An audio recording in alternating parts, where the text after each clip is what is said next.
I wanted to look into updates for the Ireland situation. There was that gruesome stabbing in Ireland that led to pretty severe protests.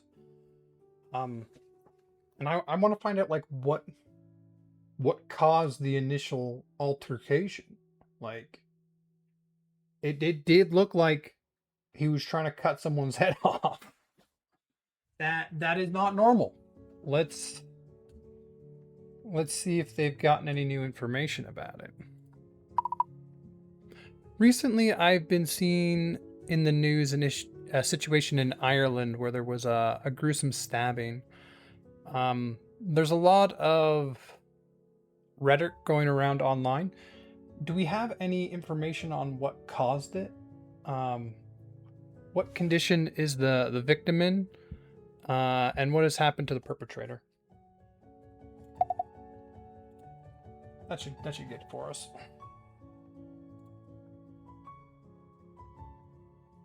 Let's check here. Ireland.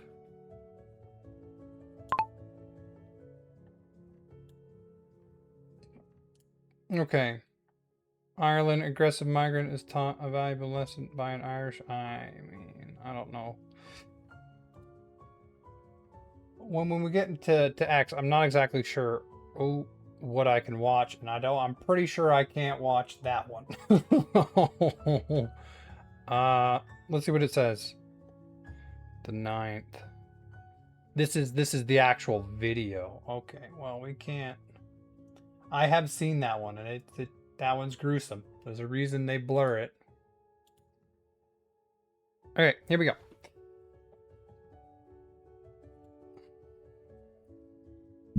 Let me get the mic in the right spot. There we go. All right, the incident you're thinking of is almost certainly the Belfast attack. It is, which happened in Northern Ireland rather than the Republic of Ireland. Yeah, there's two there. One is a part of the United Kingdom and one is not.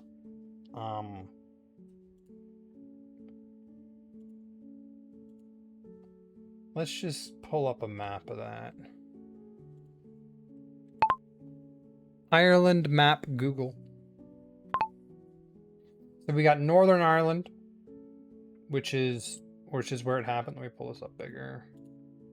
Northern Ireland, which is where this happened, and then Ireland, which is Ireland's its own country, which I think is a part of the EU. And Northern Ireland is a part of the United Kingdom, which left the EU. So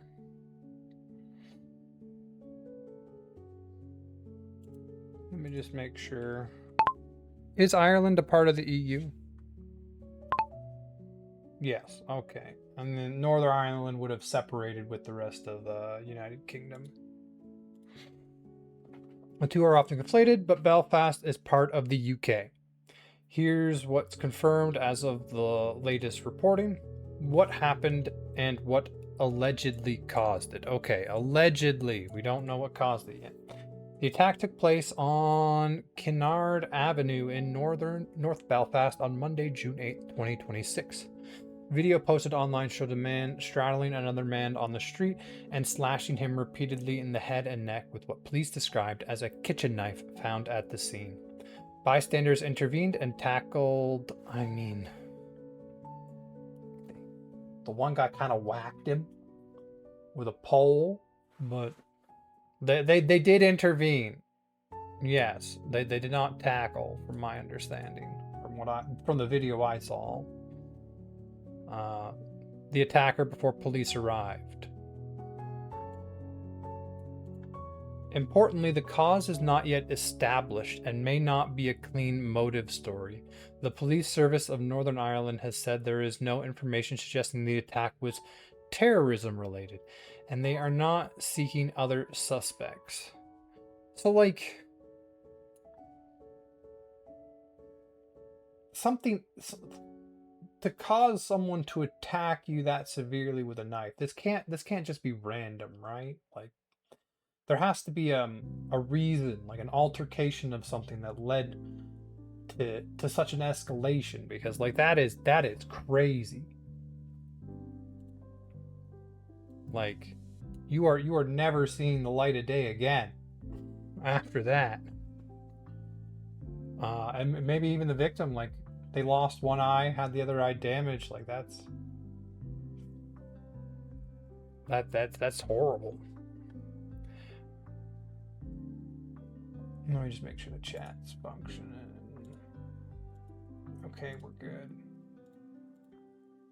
Importantly, the cause is not okay. Is that what I just read? I was halfway through this one.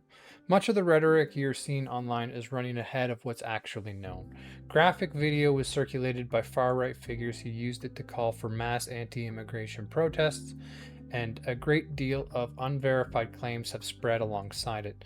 So I treat any confident online narrative about why it happened with real skepticism right now. So they don't know why yet, obviously.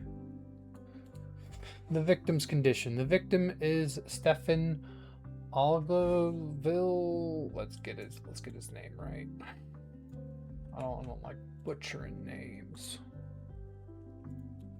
Although I do it all the time. Stephen Ogilvy. Stephen Ogilvy. The victim is Stephen Ogilvy. He lost his left eye and suffered deep cuts to his head, face, and back. The most recent update from his family was cautiously positive. They said his condition was improving and that he could be woken from a coma within roughly 48 hours. I mean, they had to put him in a medically induced coma. Injuries are that bad. This is one area where disinformation has been a problem. His family put out a statement specifically to push back on false claims circulating on social media, clarifying that he was in a stable condition and that their focus was on his recovery. The family has also said they do not want the attack used as an excuse for intimidation or to divide people.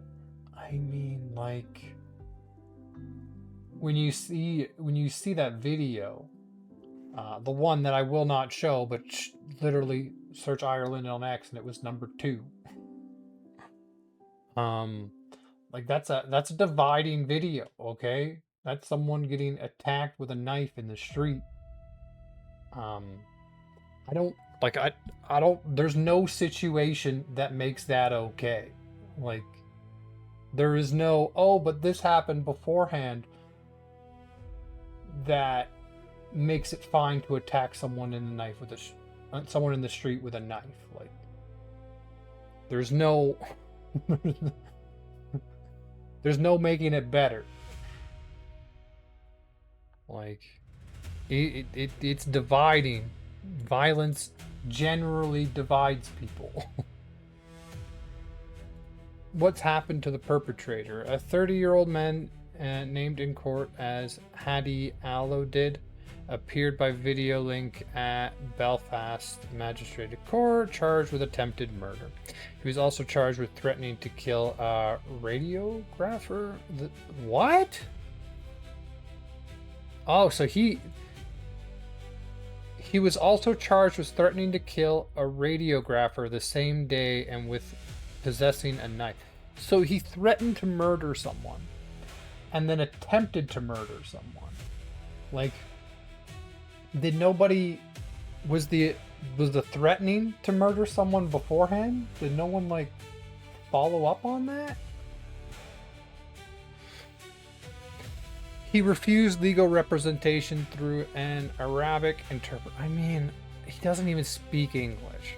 Why? Like, in my opinion, if you come to Canada, you have to speak English or French. Because those are the two languages spoken in Canada. Why would you let someone into your country that doesn't speak the language that your primary language? Like, that's like the number one thing you have to be able to do to enter the country. Am I missing something here? Like, the communication barrier, if you don't speak the languages, prevents you from being able to integrate into society. Like, you can't bring people over if they don't speak the language. I don't get it. He refused legal representation through an Arabic.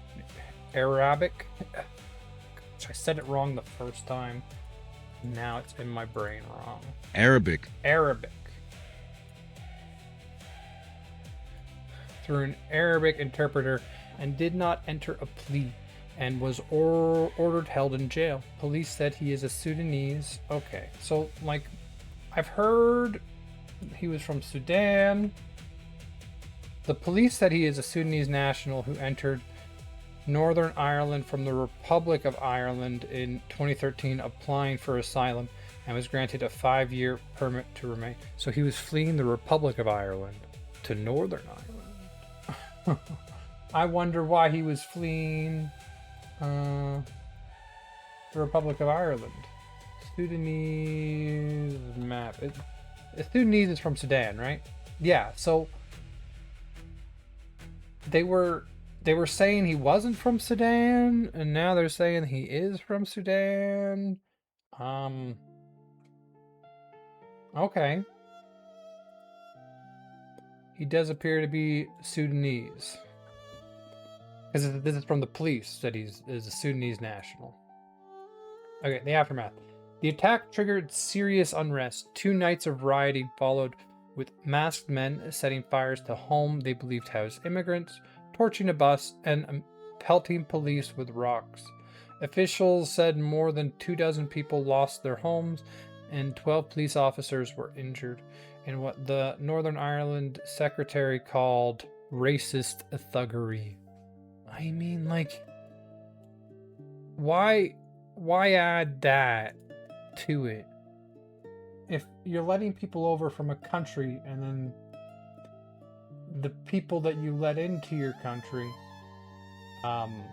try to cut someone's head off in the street, I think, like, a justifiable reaction. I don't know about harming police officers, but protests and unrest is expected if you let people into your country that try to cut the heads off other people in your country.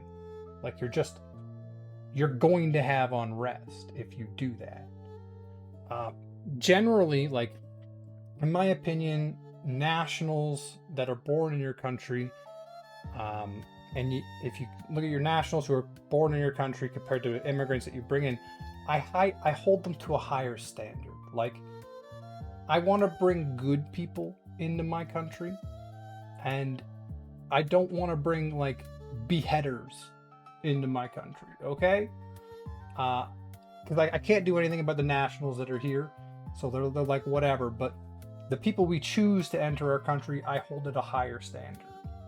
And clearly, in at least Northern Ireland, this standard has slipped, and they have let beheaders into their country. And this will lead to unrest. This will lead to mass unrest. You have to vet them, and you have to hold them to a higher standard. It's that simple. Or you will have buses being burned down. And, like, if another incident like this happens, they compound on each other. And so, if you don't fix the problem, it's just going to keep getting worse until there is an extreme solution to it. So, like, fix the system. Who was it? I think it was, because this is UK, right? So this is Boris Johnson, the one that kind of just opened the UK up to letting in all the immigrants. Because it was Trudeau here. Trudeau in Canada was the guy that just, oh yeah, we're just gonna let in everyone. We got him out. We did. That sucked. Even though the current guy, Mark Carney, is a liberal, he is taking a much harsher stance on immigration.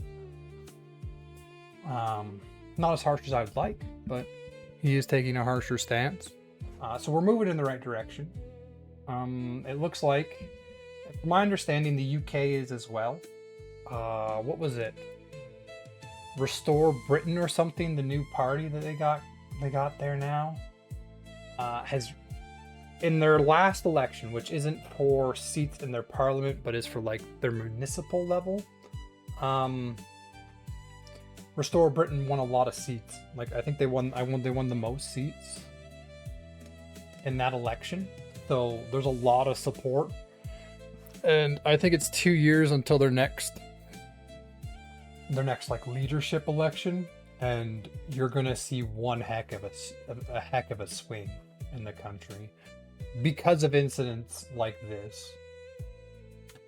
Like I think they're pretty much fed up with letting beheaders into their country. Like this person should not have been granted asylum or whatever it was he was there for. Okay, where were we? The aftermath. The attack triggered serious unrest. 2 nights of rioting followed, with masked men setting fire to homes they believed housed immigrants, torching a bus, and okay, we read that. Ooh, I gotta start recording this too. There we go.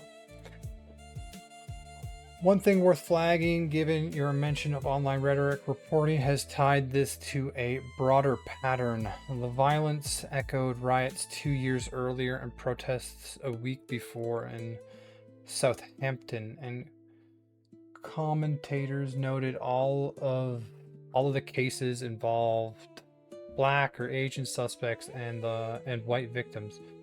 I mean, like those are the ones. If you're pushing a narrative, those are the incidents you're going to focus on, right? This is why immigrants have to be held to a high standard, because this will happen. Which is part of why these incidences are being amplified and framed the way they are online, sometimes well beyond the established facts.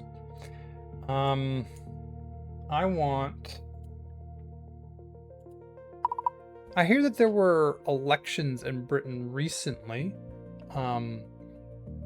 They were like municipal elections, and that Restore Britain got a lot of votes and were supported. Can you go through and give me a chart of who made gains in the most recent elections?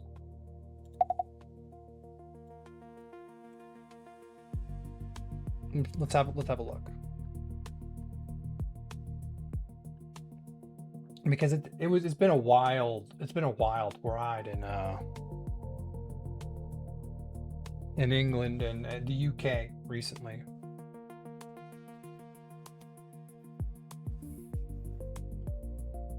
Where is it?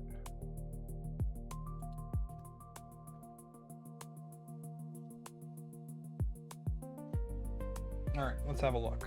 What's it gonna find? Oh, it's going to take a little bit. Claude Fable 5 is currently unavailable. I have no idea what that is, but 4.8, so I'm guessing 5 is the next one. It means it's coming out soon. Yeah, so it doesn't look like they know anything about what's led up to the incident. I remember hearing that, and they'd gone through it.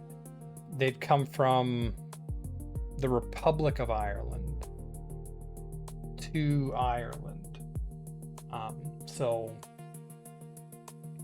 like maybe their refugee visa or whatever, like they sought asylum in the Republic of Ireland, but you can only seek asylum and then like it's denied or accepted. And I assume it was denied, and so then they had to go somewhere else, and so they sought asylum in the UK, and they were on like a 5-year asylum thing. Like I don't think you should have people in your country when they're seeking asylum. Like shouldn't they stay in their home country, seek asylum, and then, I mean, I don't know, asylum is such a weird thing. Okay, so here we go. Reform UK net gains plus 1,453. Now the green is actually, from my understanding, Reform UK is like far right and the green is far left, and so both extremes saw the, like, people left the center to extremes, but Reform UK, the far right extreme, definitely made the biggest moves. Conservative, obviously, you're right. So these people likely shifted that way. I think Liberal Democrats is their center party, and then Labour was their left party, I think, and so they lost. Holy, some of them went more left, but clearly. Whoa. That's crazy. Who is the individual who did this attack? Okay. Why was in Northern Ireland? Almost.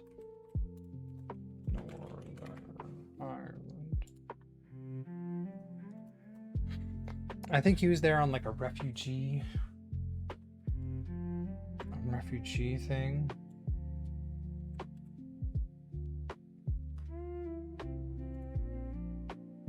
Based on what police state in court, Paddy is a Sudanese national who entered Northern Ireland from the Republic of Ireland in 2023. Applied for asylum and was granted a 5-year permit to remain. In short, he was there as an asylum seeker who had been given leave to remain. The details that he crossed in from the Republic is what prompted some politicians to call for a review of the open border between Northern Ireland and the Republic of Ireland in the wake of the attack.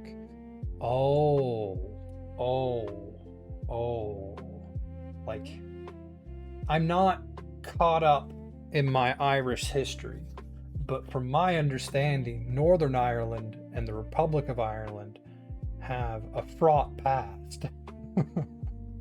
Like a terrorism-related fraught past. And they finally got to the stage where there's like, they were both in the EU, right? And so they had open border. And it settled down a lot, but there's definitely history there. And if they're looking at closing the border again, like that history could flare up. Though, as mentioned earlier, others pushed back hard on that framing, arguing a border wouldn't have prevented the violence. One thing worth flagging is that the account given by the PSNI at his court appearance shortly after the attack. Asylum and immigration details can be incomplete or get revised as cases proceed, so it's the official version of his mid-June court appearance rather than a fully educated record. Can you describe asylum for me? Under what circumstances can you seek asylum in another country?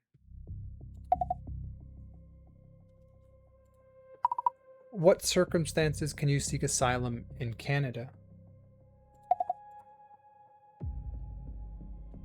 Ooh, I should update what I'm talking about. Ireland situation. Perfect. Let's grab that.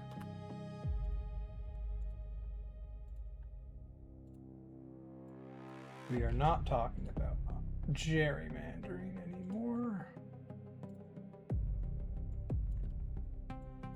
We shall update.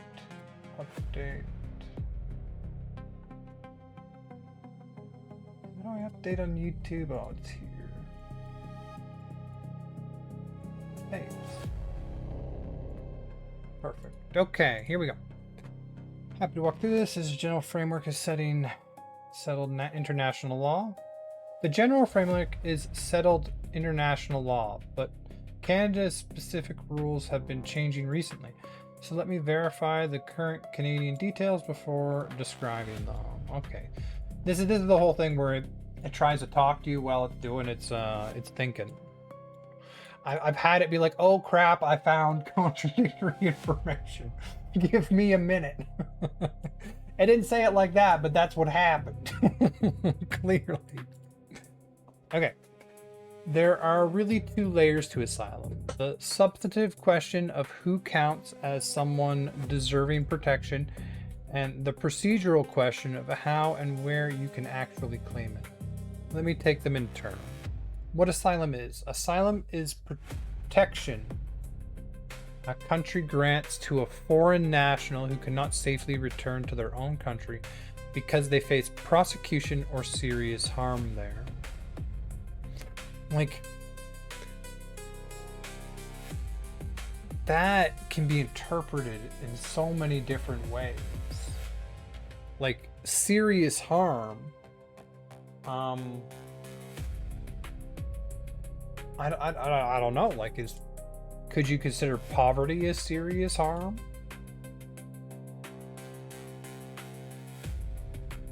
I mean, can you consider climate change as serious harm?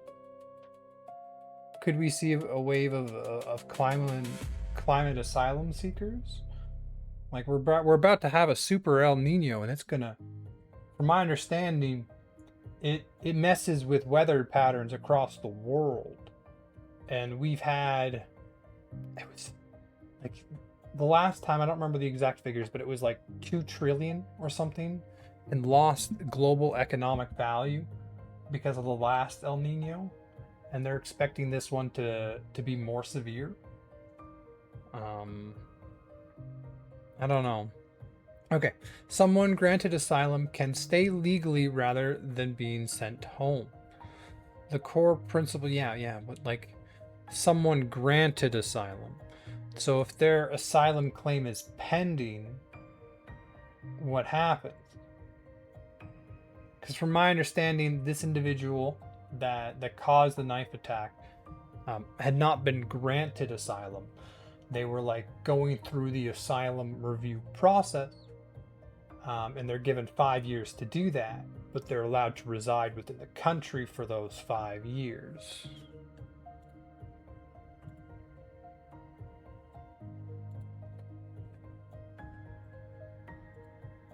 Okay, where was I? Someone granted asylum can stay legally rather than being sent home. The core principle underpinning the whole system is non-refoulement. The rule that a country must not return a person to a place where they'd face persecution or torture. I mean, like, I don't know about this. There's a lot of you can interpret these like serious harm in a lot of different ways. This comes from the 1951 Refugee Convention and its 1967 protocol, which most countries, including Canada, have signed. It's worth distinguishing a few terms that get used loosely. A refugee is someone who meets the legal definition of needing protection, and a refugee is someone who meets the legal definition of needing protection. An asylum seeker is someone who has made a claim but whose case hasn't been decided. Okay, so you're a refugee once the claim is decided, and you're an asylum seeker before the claim is decided. And so you're an asylum seeker, you're allowed to stay, you become a refugee. If you're not allowed to stay, then you're sent back.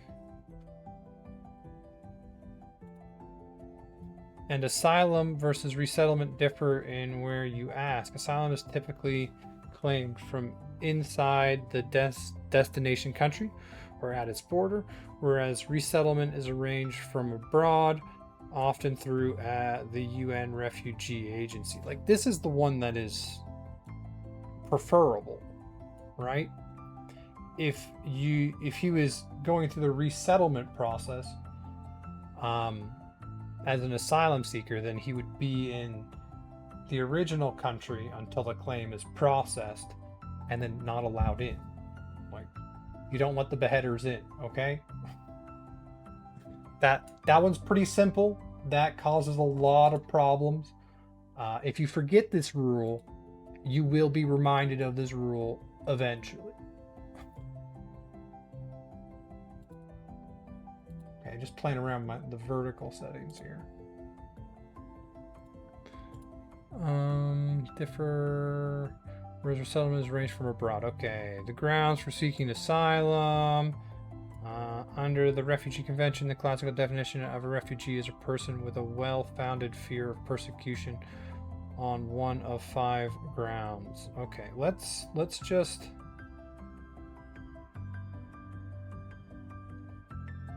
okay. I wanna know how many refugees enter Canada each year. How many enter the US and how many enter the UK? I mean, I wanna chart more of them. France. But let's start with these 3. Have a look. Now the US figures, okay. Well, it does that. Sudan.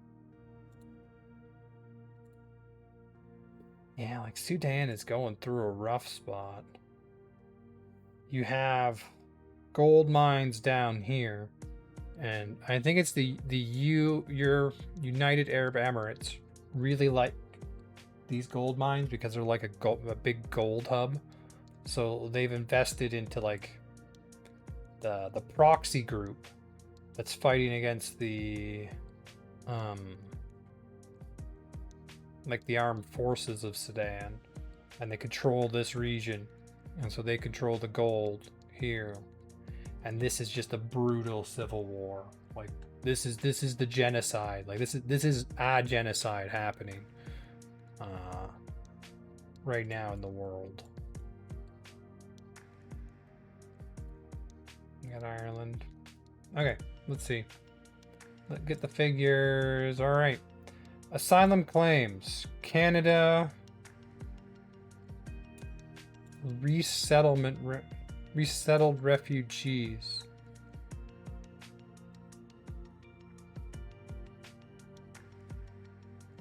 Look at the United States.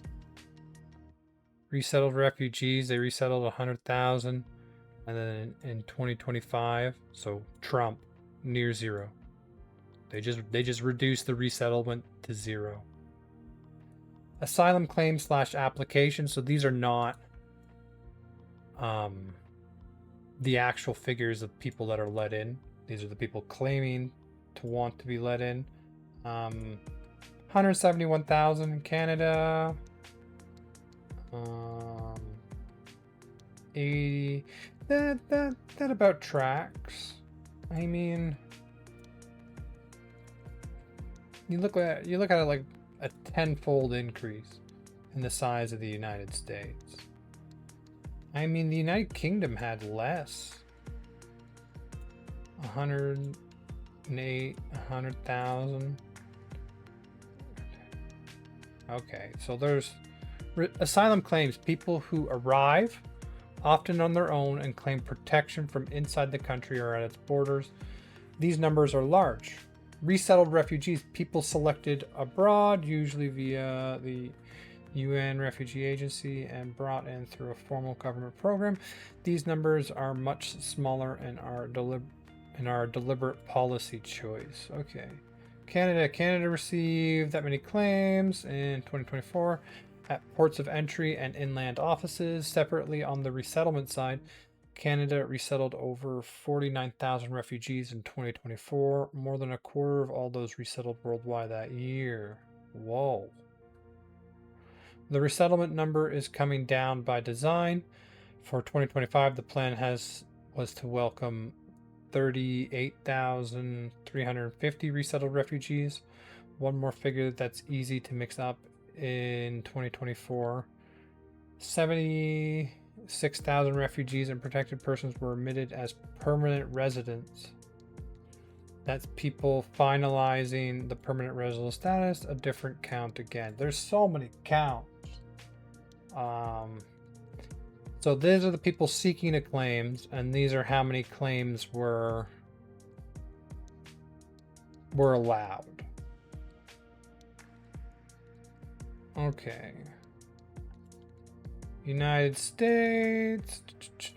The asylum numbers dwarf the others because of the southern border situation. Asylum applications were about 900,000, around 900,000 2024, 2025. Yeah, down about 4% from record high. Resettlement, by contrast, has swung dramatically. Saw emitted the highest roughly 3 decades, but resettlement halted in January 2025, and the program was suspended indefinitely. The refugee administration ceiling for the year 2026 was set at 7,500, the lowest in the program's 45-year history. And from February to December 2025, there were just 1,226 total admissions, over 1,000 of them from South Africa. In December 2025, the administration also paused decisions on many pending asylum cases. So as of early 2026, both U.S. streams are at or near standstill despite the huge backlog of applications. Okay. So in 2024, about 108 people applied for asylum, surpassing the previous 2002 record. The 2025, there were 82,000 applications related to 100,000 individuals. Does it tell how many were let in? Still lower. So a couple of caveats worth holding on to. The years aren't perfectly aligned. Okay. Yeah. I mean, that's a lot of asylum claims. And they're moving a lot. 76,000 refugees and protected persons were admitted as permanent residents. So this is one of the when they show you immigration targets, asylum is always one of the groups, right? I don't know how I don't like asylum seekers staying in your country while they seek asylum, because can't anyone say they're being persecuted and seek asylum then? Like, isn't this a way for like a hostile actor to enter the country and cause problems? Like we just witnessed it in Northern Ireland. Like, you don't want those kinds of problems. And I get it, if they're seeking asylum, then they haven't gone through like the vetting process, and they're in the process of doing that. But if you let them in the country when they're in the process of being vetted, you can't be surprised if problems happen. I don't know. That whole situation is so messy. I think they got to fix that system, or they're gonna have more problems.